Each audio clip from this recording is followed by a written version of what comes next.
Hi hello guys welcome back to లక్ష్మితో lucky channel. ఎలా ఉన్నారు అందరూ? నేనైతే చాలా అంటే చాలా బాగున్నాను. మీరు కూడా చాలా బాగున్నారని అనుకుంటున్నాను. సో ఈరోజు వెరైటీ ఏంటనుకుంటున్నారు? చికెన్ పచ్చడి. దీన్ని చాలా ఈజీగా ఇంట్లోనే చాలా బాగా ఎలా రెడీ చేసుకోవాలో టేస్టీగా ఉండేలాగా మంచి పక్కా కొలతలతో ఎలా ప్రిపేర్ చేసుకోవాలో చూసేద్దాం. ఫస్ట్గా చికెన్ని ఇలా నేను ఒక పావు కేజీ చికెన్ అయితే తీసుకున్నాను. దీన్ని బాగా కడుక్కొని పసుపు ఉప్పు వేసి ఒకసారి వాష్ చేసేసాను.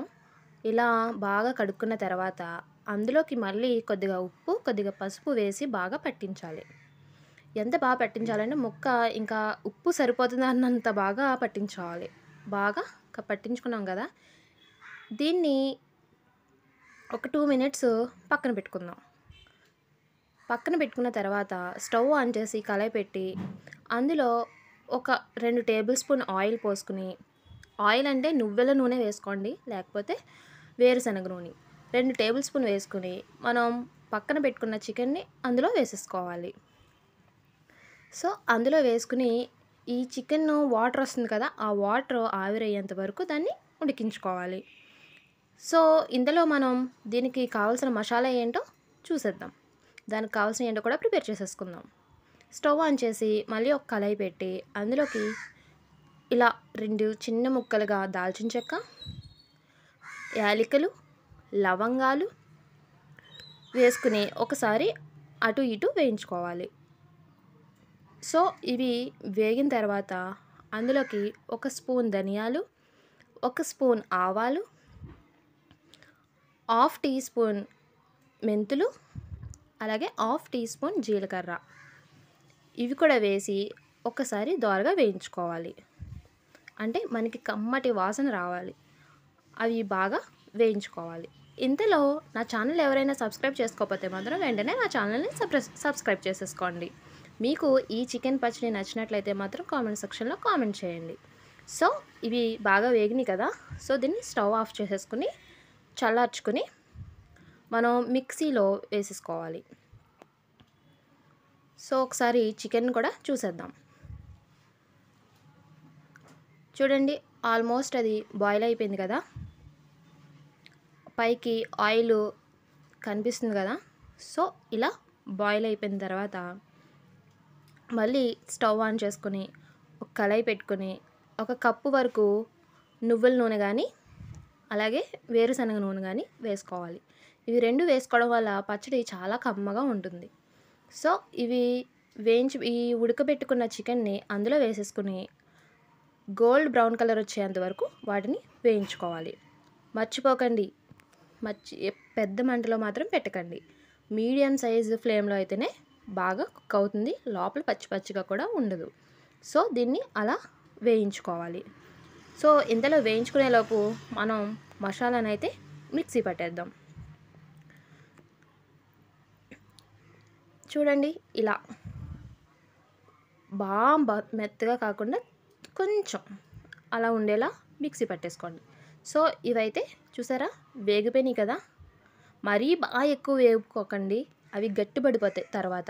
సో ఇలాగా ఫ్రెష్గా అప్పటికప్పుడు మనం మిక్సీ పట్టుకున్న అల్లం వెల్లుల్లి పేస్ట్ని ఒక 2 టేబుల్ స్పూన్ వరకు వేసుకోండి. ఫ్రెష్గా ఫ్రిడ్జ్లో పెట్టింది కాదు, బయట నుంచి తెచ్చింది కూడా కాదు, మనం మిక్సీ పట్టుకున్నదే అందులో వేసుకోవాలి. అలాగైతే పచ్చడి పాడవకుండా ఉంటుంది.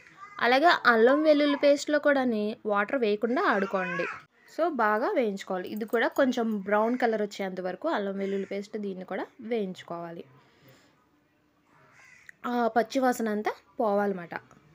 సో చూసారా ఎలా వేగిందో, ఇలా ఉండాలన్నమాట. సో ఇది ప్రిపేర్ అయిపోయింది. ఇప్పుడు స్టవ్ ఆఫ్ చేసేసుకుని ఈ వేడి దాంట్లోనే మనం ముందుగా మిక్సీ పట్టుకున్న మసాలాని అందులో వేసేసుకోవాలి.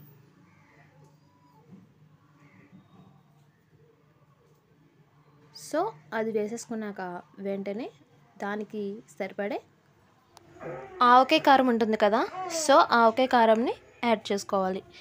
కారం ఎక్కువ తింటే ఈ 1/2 కప్కి ఇంకో 2-3 స్పూన్లు ఎక్స్ట్రా వేసుకున్నా సరిపోతుంది. మేము కారం సమానంగా తింటాం కాబట్టి కారం 1/2 కప్పు వేసుకున్నాను నేను. అలాగే కల్లుప్పు ఉంటుంది కదా, నేను కల్లుప్పుని ఎండబెట్టుకొని దాన్ని మిక్సీ పట్టి వేసుకుంటున్నాను. సో మీరు కూడా అలా వేసుకోండి. లేకపోతే బయట స్టోర్లో కూడా పౌడర్ను ఇలా కల్లుప్పు మిక్సీ పట్టింది అమ్ముతున్నారు. హాఫ్ కప్పుకి కొద్దిగా తక్కువే వేసుకున్నాను. కావాలంటే మనం మళ్ళీ కలుపుకోవచ్చు. సో అవి రెండు వేసుకున్నాక ఒకసారి బాగా కలుపుకోవాలి. ఈ మసాలా, కారం, ఉప్పు అన్నీ మళ్ళీ దానికి సరిపోవాలి. ఇలా వేడి వేడి ఆయిల్లోనే వేయడం వల్ల దీనిలో కూడా ఏమన్నా పచ్చిగా ఉంటే వెంటనే ఆ ఆయిల్కి వాటర్ అంతా ఆవిరైపోతుంది కాబట్టి వేడి దాంట్లోనే వేసుకోవాలి. సో దీన్ని బాగా చల్లార్చుకోవాలి. ఈ చల్లార్చుకున్న తర్వాత మనం దీంట్లోకి లెమన్ వాటర్ని యాడ్ చేసుకుందాం. చూసారా, బాగా చల్లారిపోయింది. సో ఇందులోకి లెమన్ జ్యూస్ వేసుకుందాం.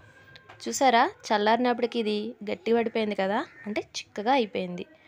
సో ఇప్పుడు ఇందులోకి గింజలు అవి రాకుండా వడగట్టుకుని నేను 2 నిమ్మకాయల వాటర్ అయితే అందులో వేసేసుకుని బాగా కలుపుకోవాలి. బాగా కలుపుకొని ఒక గాజు సీసాలో దీన్ని స్టోర్ చేసుకుంటే బయటే 2 to 3 months వరకు ఉంటుంది. తర్వాత మనం ఫ్రిడ్జ్లో పెట్టుకుంటే ఇంకా 2 to 3 months వరకు 2 months వరకు దీన్ని ఉంటుంది. సో చాలా టేస్టీ చికెన్ పచ్చడి అయితే రెడీ అయిపోయింది. దీన్ని వెంటనే తినకూడదు. ఒక 2 days ఆగితే ఆ పులుపు, ఉప్పు ముక్కకి అది బాగా పట్టి ఈ పచ్చడి ఇంకా టేస్టీగా ఉంటుంది. సో 2 days తర్వాత దీన్ని టేస్ట్ చేసి చూడండి. అప్పుడు కానీ మీకు ఏమన్నా సాల్ట్ కానీ కారం కానీ ఇంకా కావాలి పడుతుంది అనుకుంటే మీరు కలుపుకోవచ్చు. సో ఈ పచ్చడిని అంతా నేను ఒక గాజు సీసాలోకి దీన్ని తీసేసుకుంటున్నాను.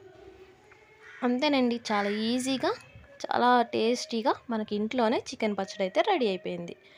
సో మీకు ఈ రెసిపీ కానీ నచ్చినట్లయితే మాత్రం కామెంట్ సెక్షన్లో కామెంట్ చేయండి. అలాగే నా ఛానల్ని మాత్రం సబ్స్క్రైబ్ చేసుకోండి. మరిన్ని వీడియోస్ మీకోసం మరింత త్వరలో పెడుతూనే ఉంటాను. So thank you for watching and subscribe my channel.